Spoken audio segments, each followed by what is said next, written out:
Apakah Anda merasa menjadi orang paling tidak diinginkan di dunia ini? Diusir saat sedang sayang-sayangnya, dihina saat sedang jatuh-jatuhnya, dan dianggap pembawa sial oleh orang-orang yang seharusnya menjadi pelindung Anda. Itulah yang dialami Hanum, wanita yang dibuang tanpa harta, hanya membawa satu mukena dan satu keyakinan, bahwa jika seluruh pintu bumi tertutup, pintu langit selalu terbuka lebar.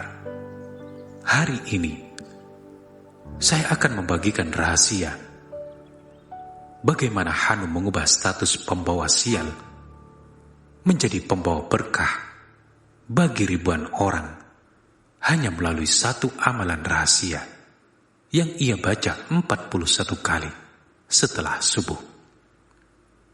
Sebuah kisah yang membuktikan bahwa rezeki bukan soal kerja keras otot semata, tapi soal seberapa kuat getaran zikir di dalam dada kita.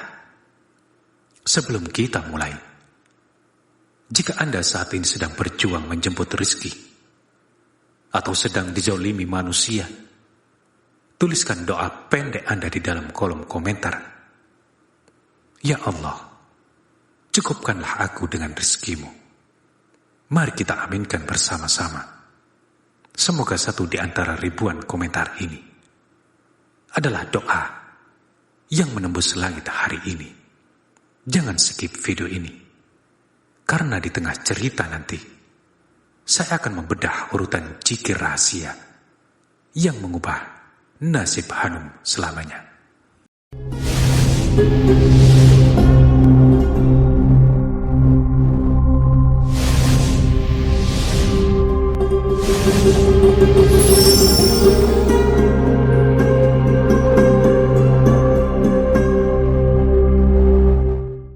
Assalamualaikum warahmatullahi wabarakatuh. Sahabat rumah surga, kisah ini bermula di sebuah kota kecil yang tenang. Hanum dan Randy telah menikah selama 5 tahun. Awalnya hidup mereka sangat mapan. Randy memiliki toko grosir kain yang sangat maju, sementara Hanum adalah istri yang berbakti dan hemat. Namun, dunia seperti berputar balik ketika Randy mulai berani mengambil pinjaman besar ke bank untuk ekspansi yang tidak terencana. Bukannya untung, toko mereka justru tertipu oleh supplier abal-abal. Ratusan juta lenyap dalam semalam. Disinilah badai dimulai. Ibu Kalsum, yang sejak awal memang kurang menyukai latar belakang Hanum yang sederhana, mulai melancarkan serangan verbal setiap hari. Dulu sebelum Randy menikahimu, tokonya tidak pernah rugi 1.000 rupiah pun. Sekarang, lihat, semuanya hancur.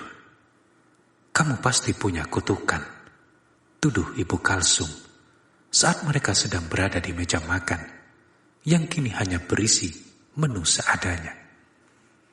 Hanum hanya bisa memendam sesak. Ia mencoba menatap Randy, berharap suaminya akan menggenggam tangannya dan berkata, "Kita akan lalui ini bersama." Tapi nihil, Randy hanya menatap piringnya dengan pandangan kosong. Hatinya telah diracuni oleh keputusasaan dan provokasi ibunya sendiri. Puncak ketegangan terjadi pada suatu hari Selasa yang kelabu. Penagih utang datang ke rumah dan menyita beberapa barang berharga. Ibu Kalsum yang panik dan malu di depan tetangganya meledakkan amarahnya sepenuhnya kepada Hanum. Ibu Kalsum yang panik dan malu di depan tetangganya meledekkan amarahnya sepenuhnya kepada Hanum. "Randy, ceraikan dia sekarang. Selama dia masih ada di sini, Tuhan tidak akan pernah memberkati rumah ini. Dia adalah pembawa sial," teriak Ibu Kalsum histeris. Randy yang jiwanya sudah rapuh akhirnya mengeluarkan kalimat yang paling ditakuti setiap istri. "Hanum, maafkan aku. Mungkin ibu benar. Kita sampai di sini saja. Kamu pulanglah ke rumah orang tuamu." Hanum tertegun. Rumah orang tua. Hanum sudah yatim piatu sejak kecil. Satu-satunya aset yang ia miliki adalah sebuah gubuk tua peninggalan kakeknya di desa terpencil yang sudah tidak berpenghuni selama puluhan tahun. Tanpa uang sepeser pun, hanya bermodalkan tas kain berisi mukena dan beberapa baju, Hanum melangkah keluar. Langit saat itu mulai mendung, seolah ikut merasakan perih yang menghujam jantungnya. Perjalanan menuju desa memakan waktu 5 jam dengan menumpang truk sayur. Hanum sampai di gubuk tua itu saat maghrib menjelang. Gubuk itu sangat memprihatinkan.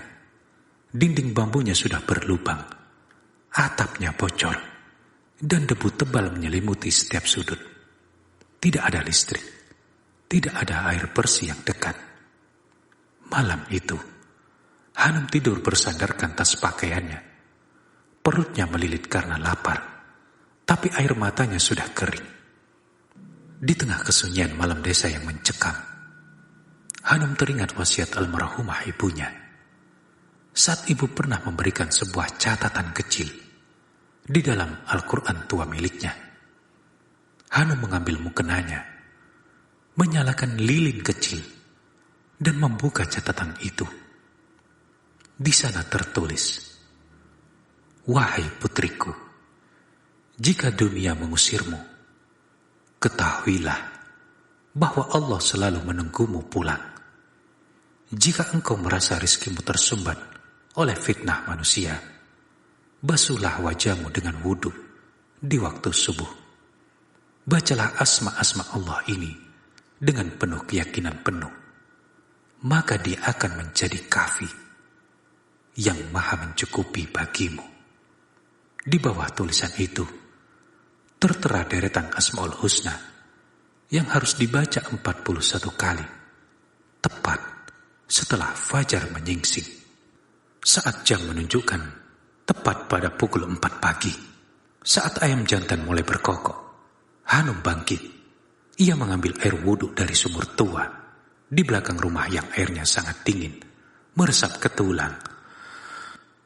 "Ya Hayyu, Ya Qayyum, Ya Fattah, Ya Razzaq, Ya Kafi, Ya Mughni, Ya Hayyu, Ya Qayyum, Ya Fattah, Ya Razzaq, Ya Kafi, Ya Mughni." Hanum terus menghitung. Kemudian pada hitungan ke-10, hatinya yang tadinya sesak mulai terasa ringan. Pada hitungan ke-20, air mata syukur mulai mengalir, bukan lagi air mata kesedihan. Pada hitungan ke-41, sebuah ketenangan yang tidak pernah ia rasakan sebelumnya menyelimuti seluruh tubuhnya. Ia merasa sangat yakin bahwa mulai detik ini ia tidak lagi sendiri. Ia punya Allah yang Maha Kaya. Kemudian ia menutup dengan sebuah doa. "Ya Allah, hamba hanyalah sebatang kara yang dihinakan manusia. Jika benar hamba pembawa sial, maka ubahlah kutukan itu menjadi berkah dengan kuasa-Mu.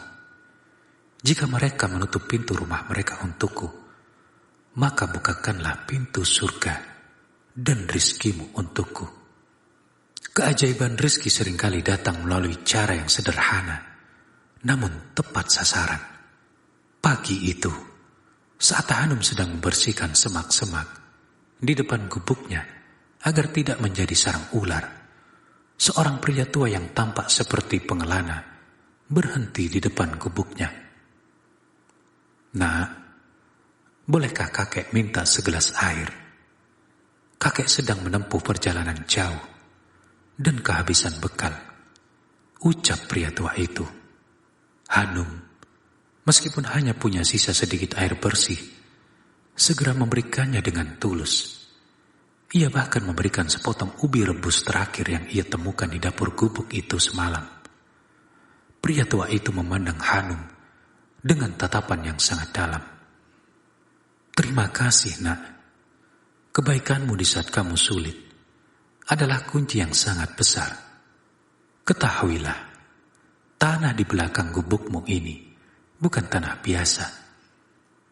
Dulu kakekmu adalah seorang penanam rempah yang hebat. Lihatlah pohon-pohon tua itu. Itu adalah tanaman langka yang sekarang harganya sangat mahal di kota," ucap pria tua itu sambil menunjuk ke arah pohon yang selama ini Hanum anggap semak belukar. Hanum tertegun.